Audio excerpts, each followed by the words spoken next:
وَإِذَا سَأَلَكَ عِبَادِي عَنِّي فَإِنِّي قَرِيبٌ أُجِيبُ دَعْوَةَ الدَّاعِ إِذَا دَعَانِ فَلْيَسْتَجِيبُوا لِي وَلْيُؤْمِنُوا بِي لَعَلَّهُمْ يَرْشُدُونَ نحمده ونصلي على رسوله الكريم اما بعد فاعوذ باللہ من الشیطان الرجیم بسم اللہ الرحمن الرحیم رب اشرح لی صدری ویسر لی امری واحلل عقدۃ من لسانی یفقہوا قولی۔ السلام علیکم ورحمۃ اللہ وبرکاتہ۔ ناظرین، پروگرام دعا کیجئے کے ساتھ آپ کی خدمت میں حاضر ہیں۔ آج ہم انشاءاللہ ڈر اور گھبراہٹ کے وقت کی دعائیں آپ کے ساتھ شیئر کریں گے، کیونکہ ہر انسان کسی نہ کسی وجہ سے ڈر یا گھبراہٹ میں مبتلا ہو جاتا ہے۔ ویسے بھی اللہ سبحانہ وتعالیٰ نے فرمایا ہے وَلَنَبْلُوَنَّكُمْ بِشَيْءٍ مِّنَ الْخَوْفِ وَالْجُوعِ وَنَقْصٍ مِّنَ الْأَمْوَالِ وَالْأَنفُسِ وَالثَّمَرَاتِ وَبَشِّرِ الصَّابِرِينَ الَّذِينَ إِذَا أَصَابَتْهُمْ مُصِيبَةٌ قَالُوا إِنَّا لِلَّهِ وَإِنَّا إِلَيْهِ رَاجِعُونَ۔ وَلَنَبْلُوَنَّكُمْ، اور البتہ ہم ضرور آزمائش کریں گے تمہاری، ضرور آزمائیں گے تم کو، بِشَيْءٍ، ساتھ کسی بھی چیز کے، من الخوف، خوف میں سے، تو سب سے پہلے خوف کا ذکر کیا گیا، والجوع، اور بھوک، وَنَقْصٍ مِّنَ الْأَمْوَالِ، اور مالوں کی کمی، والانفس، جانوں کی، والثمرات، اور پھلوں کی، وبشر الصابرین، اور خوشخبری دے دو صبر کرنے والوں کو۔ کون ہے وہ کہ جب انہیں کوئی مصیبت آتی ہے تو وہ کہتے ہیں انا للہ و انا الیہ راجعون، بے شک ہم اللہ کے لیے ہیں اور اللہ ہی کی طرف پلٹ کر جانے والے ہیں۔ اولئک علیہم صلوات من ربہم ورحمہ، ایسے لوگوں پر اپنے رب کی طرف سے نوازشیں ہیں اور رحمت ہے۔ واولئک هم المہتدون، اور یہی سیدھی راہ پر ہے، ہدایت یافتہ ہے۔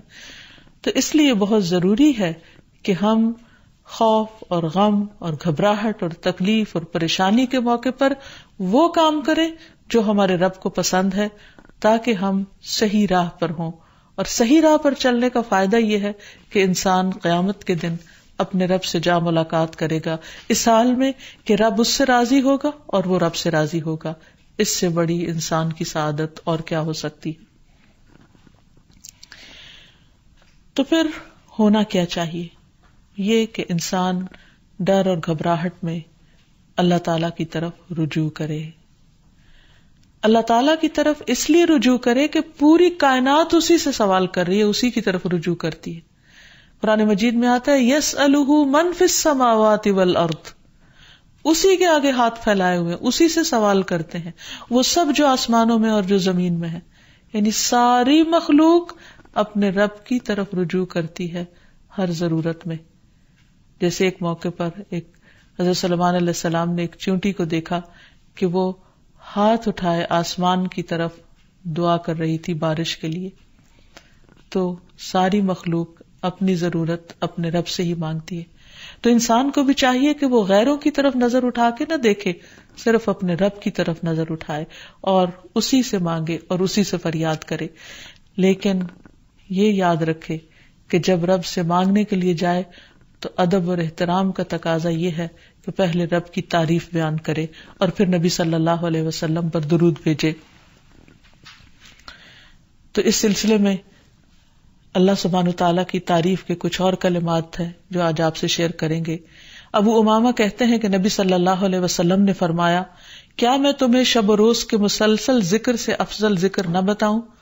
تم کہا کرو سبحان اللہ عدد ما خلق، سبحان اللہ ملء ما خلق، سبحان اللہ عدد ما فی الارض والسماء، سبحان اللہ ملء ما فی السماء والارض، سبحان اللہ ملء ما خلق، سبحان اللہ عدد ما احصا کتابہ، وسبحان اللہ ملء کل شیء۔ میں اللہ کی پاکیزگی بیان کرتا ہوں، اس کی مخلوق کی گنتی کے برابر۔ میں اللہ کی پاکیزگی بیان کرتا ہوں جس سے اس کی مخلوقات بھر جائے۔ میں اللہ کی پاکیزگی بیان کرتا ہوں ان چیزوں کی گنتی کے برابر جو زمین و آسمان میں ہیں.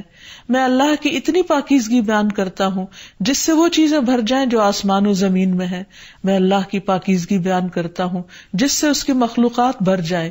میں اللہ کی پاکیزگی بیان کرتا ہوں ان چیزوں کی گنتی کے برابر جن کو اس نے اپنی کتاب میں شمار کیا. اور میں اللہ کی اتنی پاکیزگی بیان کرتا ہوں جس سے ہر چیز بھر جائے. پھر تم اسی طرح الحمدللہ کہو، یعنی جہاں سبحان اللہ کہا ہے اسی طرح الحمدللہ کہ میں اللہ کی اتنی تعریف بیان کرتا ہوں. تو انسان اللہ سبحانہ و تعالیٰ کی تعریف بیان کرتے ہوئے تھکے نہیں. اس تسبیح سے بھی انسان کی بہت سی مشکلات خود بخود حل ہو جائیں گی. اور پھر نبی صلی اللہ علیہ وسلم پر درود شریف پڑھے اور پھر اللہ تعالیٰ سے دعا کرے. کیونکہ حضرت انس سے روایت ہے، کہتے ہیں کہ میں نے رسول اللہ صلی اللہ علیہ وسلم کو فرماتے ہوئے سنا کہ اللہ تعالیٰ نے فرمایا، اے ابن آدم، تو جب تک مجھے پکارتا رہے گا اور مجھ سے امید رکھے گا میں تجھے معاف کرتا رہوں گا جو بھی تجھ سے ہوتا رہا، اور مجھے اس کی کوئی پرواہ نہیں. یعنی بڑے سے بڑا گناہ معاف کرنا اللہ سبحانہ وتعالیٰ کے لیے کچھ بھی مشکل نہیں. تو بہرحال جب انسان پر کوئی آزمائش آئے اور خصوصاً ڈر، خوف اور گھبراہٹ کا وقت ہو تو پھر انسان اللہ سبحانہ وتعالیٰ کی طرف رجوع کرے. سب سے پہلے انسان اس کی تحقیق کرے کہ ڈرنے کی وجہ کیا ہے، اس کو انالائز کرے. بعض اوقات صرف شیطان انسان کو ڈراتا ہے اور خوف دلاتا رہتا ہے، جبکہ خوف کی کوئی حقیقی وجہ نہیں ہوتی. اور پھر جب شیطانی وسوسے بار بار انسان پر حملہ آور ہو تو اس وقت انسان صرف اللہ کو کافی سمجھے، اللہ پر بھروسہ کرے، کیونکہ اسی پر توکل کرنا چاہیے توکل کرنے والوں کو، کیونکہ ہر مسئلے کا حل اسی کے ہاتھ میں ہے.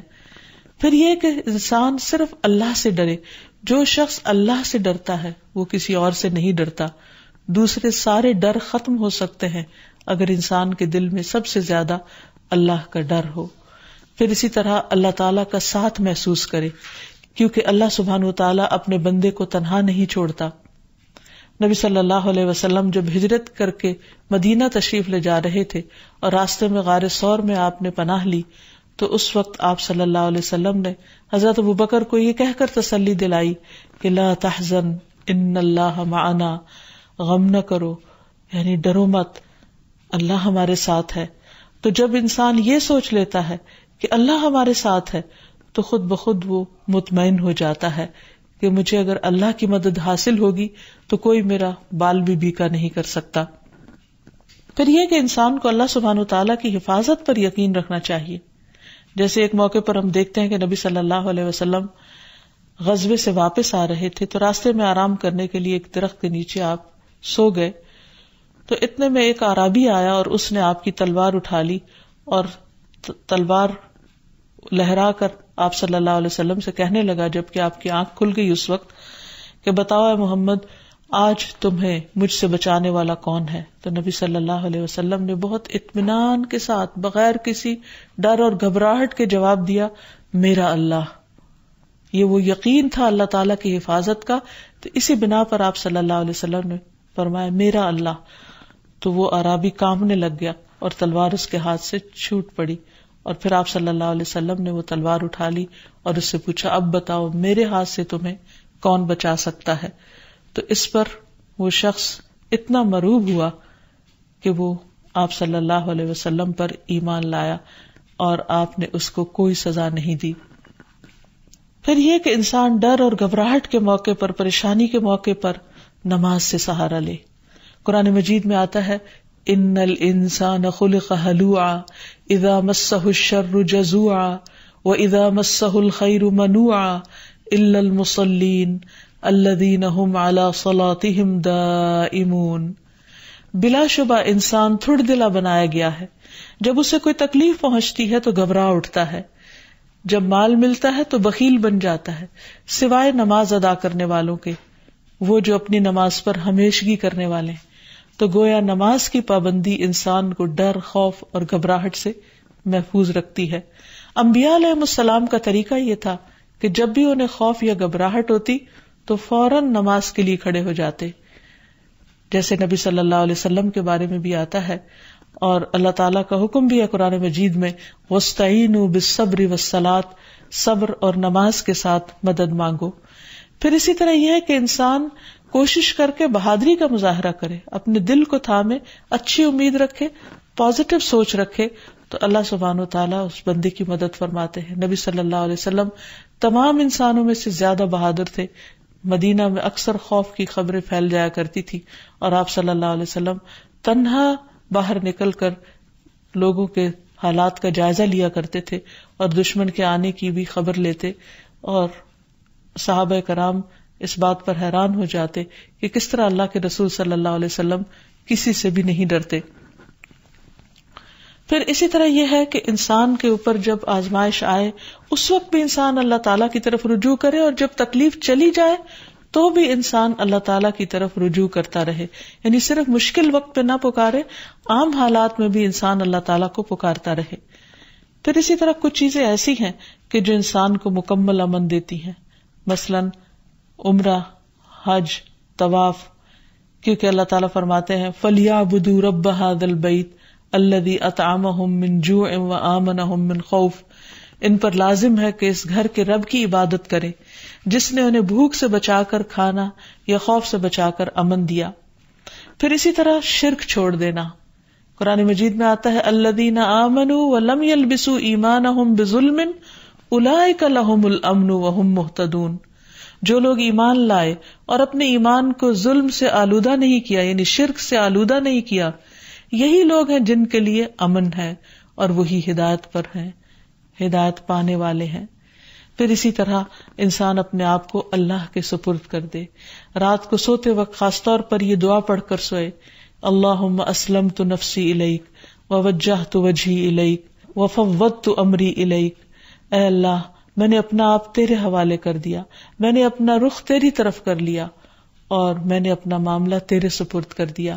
تو جو چیز بھی انسان کو پریشان کرے تو وہ انسان اللہ کے سپرد کر دے، کیونکہ وہی ہر چیز کی ٹیک کیئر کرنے والا ہے اور اس سے بہتر کوئی بھی کسی چیز کی حفاظت نہیں کر سکتا. پھر اسی طرح انسان اگر چاہتا ہے کہ ہمیشہ دنیا اور آخرت میں امن میں رہے ہر خوف اور گھبراہٹ سے، تو اللہ کی طرف سے آئی ہوئی ہدایت کی پیروی کرے.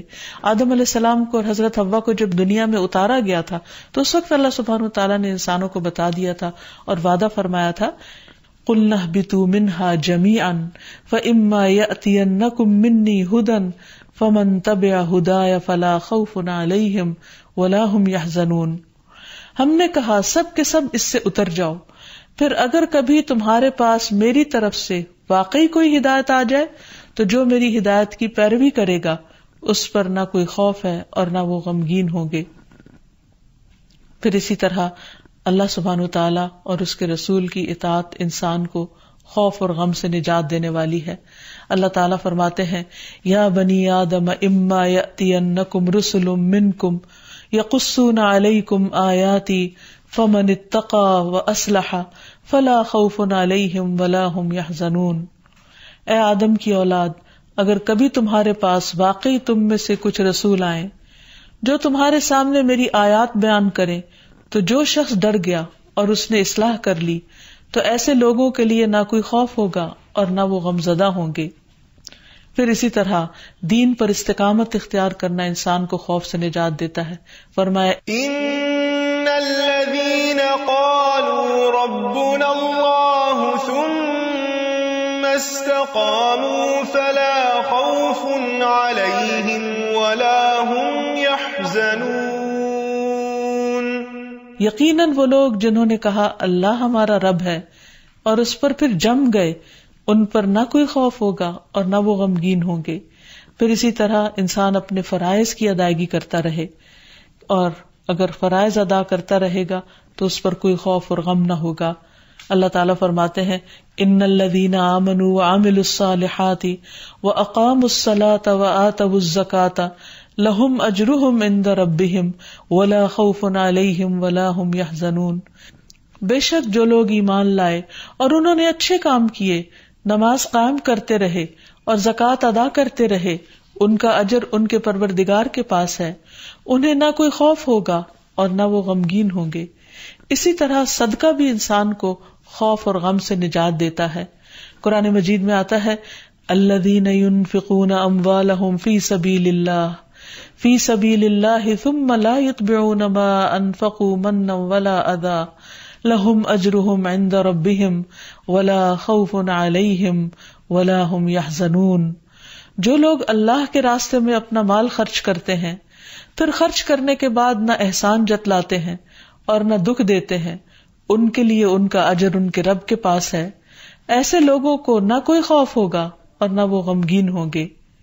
ایک اور جگہ پر فرمایا الذین ينفقون اموالهم باللیل والنہار سرا وعلانیہ فلہم اجرہم عند ربہم ولا خوف علیہم ولا هم يحزنون. جو لوگ دن رات کھلے اور چھپے اپنے مال خرچ کرتے ہیں انہیں اپنے رب سے اس کا اجر ضرور مل کر رہے گا. ایسے لوگوں کو نہ کچھ خوف ہوگا اور نہ وہ غمگین ہوں گے. اور اب کچھ دعائیں اور تسبیحات جو انسان کو خوف سے نجات دیتی ہیں، غم سے نجات دیتی ہیں.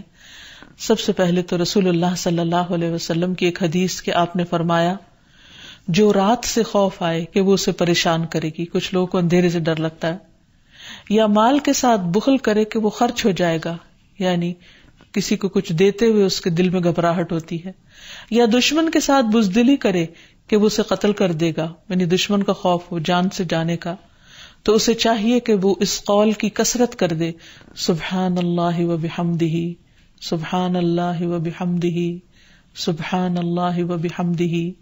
اللہ پاک ہے اور اسی کی تعریف ہے، کیونکہ یہ اللہ کے نزدیک سونے کا پہاڑ اللہ کے راستے میں خرچ کرنے سے زیادہ محبوب ہے. یعنی اتنی قیمتی تسبیح ہے کہ اگر ایک انسان اللہ کے راستے میں ایک پہاڑ صدقہ کرے تو اس سے بھی زیادہ اس تسبیح کا فائدہ اور اثر ہوگا. کتنے مختصر سے کلمات ہیں جن میں اللہ تعالیٰ کی حمد و ثنا بیان ہوئی ہے. یعنی انسان اس وقت تک ذکر اور ورد کرتا رہے جب تک کہ اس کا دل سکون میں نہ آ جائے. ایک اور روایت میں آتا ہے، عبداللہ ابن عمر رضی اللہ عنہ روایت کرتے ہیں کہ رسول اللہ صلی اللہ علیہ وسلم ڈر یا گھبراہٹ کے موقع پر انہیں یہ کلمات سکھایا کرتے تھے: اعوذ بکلمات اللہ التامۃ من غضبہ وشر عبادہ ومن ھمزات الشیاطین وان یحضرون. میں اللہ کے کامل کلمات کی پناہ میں آتا ہوں، اس کی ناراضگی سے، اس کے بندوں کی شرارتوں سے، شیطانوں کے وسوسوں سے، اور اس بات سے کہ وہ میرے پاس آئیں. پھر اسی طرح ڈراؤنے خواب سے بچنے کے لیے بھی نبی صلی اللہ علیہ وسلم نے یہی دعا پڑھنے کے لیے فرمایا. پھر اسی طرح ڈراؤنے خواب سے بچنے کے لیے بھی نبی صلی اللہ علیہ وسلم نے یہی دعا پڑھنے کو کہا ہے. پھر اسی طرح رات کو نیند میں گھبراہٹ کی دعا، یعنی یا نیند آئے نہ، یا نیند کے اندر انسان خوف کھائے یا اسے گھبراہٹ شروع ہو جائے، تو اس کے بارے میں خالد بن ولید روایت کرتے ہیں کہ میں رات کو نیند میں گھبرا جایا کرتا تھا.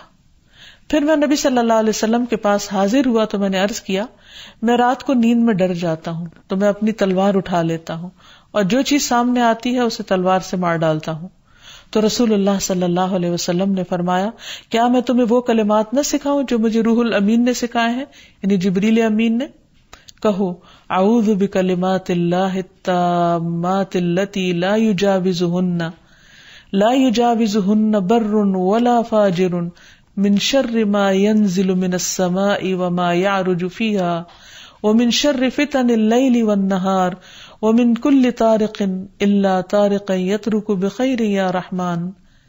میں اللہ کے تمام کلمات کے ذریعے پناہ مانگتا ہوں جن سے آگے نہ کوئی نیک اور نہ کوئی فاجر بڑھ سکتا ہے، ان تمام چیزوں کے شر سے جو آسمان سے اترتی ہیں اور جو آسمان کی طرف چڑھتی ہیں، اور رات اور دن کے فتنوں کے شر سے، اور رات کو ہر آنے والے کے شر سے، سوائے اس کے جو خیر کے ساتھ آئے، اے نہایت رحم کرنے والے. پھر اسی طرح انسان کو صبح و شام عافیت کی دعا بھی پڑھنی چاہیے. ابن عمر رضی اللہ عنہ کہتے ہیں کہ رسول اللہ صلی اللہ علیہ وسلم صبح و شام ان دعاؤں میں سے کسی دعا کو چھوڑتے نہیں تھے. اللہم انی اسألک العافیۃ فی الدنیا والآخرہ، اللہم انی اسألک العفو والعافیۃ فی دینی و دنیای و اہلی و مالی، اللہم استر عوراتی وآمن روعاتی، اللہم احفظنی من بین یدی ومن خلفی وعن یمینی وعن شمالی ومن فوقی واعوذ بعظمتک ان اغتال من تحتی۔ اے اللہ، میں دنیا اور آخرت میں تجھ سے عافیت کا سوال کرتا ہوں۔ اے اللہ، میں تجھ سے اپنی دنیا اور دین، اپنے اہل خانہ اور مال کے متعلق درگزر اور عافیت کا سوال کرتا ہوں۔ اے اللہ، میرے عیوب پر پردہ ڈال دے اور خوف سے مجھے امن عطا کر دے۔ اے اللہ، آگے پیچھے، دائیں بائیں اور اوپر کی جانب سے میری حفاظت فرما، اور میں تیری عظمت سے تیری پناہ میں آتا ہوں کہ مجھے نیچے سے اچک لیا جائے، یعنی زمین میں دھسنے سے۔ تو یہ وہ خوبصورت دعائیں ہیں نبی صلی اللہ علیہ وسلم کی سکھائی ہوئی کہ جن کو پڑھنے سے انسان ہر طرح کے خوف، غم اور گھبراہٹ سے آزاد ہو سکتا ہے۔ اللہ تعالی ہمیں توفیق دے کہ ہم ان دعاؤں کو پڑھ سکیں اور ہر حال میں اپنے رب ہی کو پکاریں تاکہ وہ ہماری طرف رحمتوں کے ساتھ متوجہ ہو۔ وآخر دعوانا ان الحمد للہ رب العالمین۔